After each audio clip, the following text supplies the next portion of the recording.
Hello everyone, welcome to our YouTube channel Idiotic. আজিৰ এই ভিডিঅ'টিত আমি কটন ইউনিভাৰ্চিটিৰ PhD প্ৰগ্ৰেম তাৰ এডমিশ্যন সম্পৰ্কে কম আৰু তাৰ কাৰণে এই নটিফিকেশ্যনখনৰ পাবৰ কাৰণে আপোনালোকে কটন ইউনিভাৰ্চিটিৰ যি অফিচিয়েল ৱেবছাইট তাত ক্লিক কৰাৰ পিছত আপোনালোকে সেই ইণ্টাৰফেচটোত PhD প্ৰগ্ৰেম এডমিশ্যনত ক্লিক কৰাৰ পিছত আপোনালোকে PhD প্ৰগ্ৰেম পাব। তাত ক্লিক কৰাৰ পিছত ইয়াত নটিফিকেশ্যন পাব।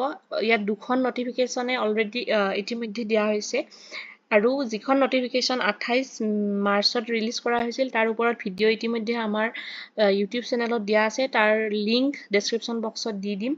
আৰু আজি লেটেষ্ট নটিফিকেশ্যনখন যিখন যোৱাকালি ৰিলিজ হৈছে সেইখন হৈছে তাত তেওঁলোকে এক্সামিনেশ্যনৰ ডেট, ফৰ্ম ফিল আপৰ ডেট এইবিলাক বিষয়ে কৈছে। গতিকে অনলি অনলাইন এপ্লিকেশ্যন ফৰ্মহে এলিজিবল হয়, আপোনাৰ কোনো ধৰণৰ অফলাইনৰ ব্যৱস্থা নাই আৰু online applications R live already.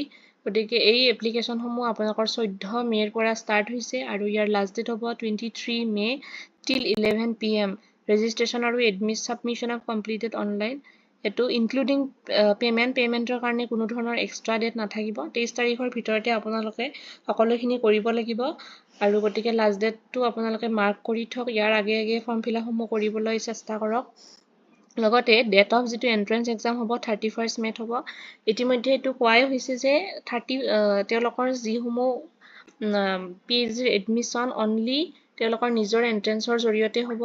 তেওঁলোকৰ বেলেগ যিখিনি এলিজিবিলিটি ক্ৰাইটেৰিয়া বা কেনেধৰণে চিলেকশ্যন প্ৰচিডিঅ'ৰ হ'ব সেই বিষয়ে যিখন জেনেৰেল নটিফিকেশ্যন আছে তাতে আমি ভালকৈ কৈ দিছোঁ।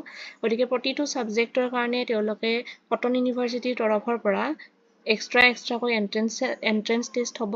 গতিকে আপোনালোকে সেই এণ্ট্ৰেন্সত এপিয়াৰ হ'ব লাগিব। তাৰপিছত ইণ্টাৰভিউ থাকিব আৰু যদিহে নেট, স্লেট, গেট এইবিলাক থাকে তাৰ কাৰণে বেলেগ হ'ব। গতিকে সেই এলিজিবিলিটিসমূহ এইখন যিখন নটিফিকেশ্যন ইয়াত ভালকৈ দিয়া আছে আৰু সেই সম্পৰ্কে আমাৰ ভিডিঅ' আছে বা ক'ত কি ভেকেঞ্চি আছে সেইখিনিও চাই ল'ব পাৰে। গতিকে আপোনালোকে এই যিটো অফিচিয়েল লিংক আছে এই লিংকটোত গৈ পেলাই নিজকে ৰেজিষ্ট্ৰেশ্যন কৰি পেলাই আপোনালোকে এপ্লাই কৰিব পাৰিব। গতিকে এপ্লিকেশ্যন ফিজ হৈছে 1200 টকা। সকলো ষ্টুডেণ্টৰ কাৰণে 1200 টকা, মানে চব কেটেগৰীৰ কাৰণে। গতিকে আপোনালোকে এপ্লিকেশ্যন প্ৰচেছসমূহ যিসকলে এডমিশ্যনৰ ল'বৰ কাৰণে ভাবি আছে কটন ইউনিভাৰ্চিটিত PhD প্ৰগ্ৰেমত তেওঁলোকে কৰিব পাৰে। গতিকে এনেকুৱা ধৰণৰ ইনফৰ্মেটিভ ভিডিঅ'ৰ বাবে আমাৰ চেনেলটি ছাবস্ক্ৰাইব কৰক আৰু আপোনালোকৰ বন্ধু বান্ধৱীৰ সৈতে শ্বেয়াৰ কৰক। থেংক ইউ ফৰ ৱাচিং দিছ ভিডিঅ' টিল এণ্ড।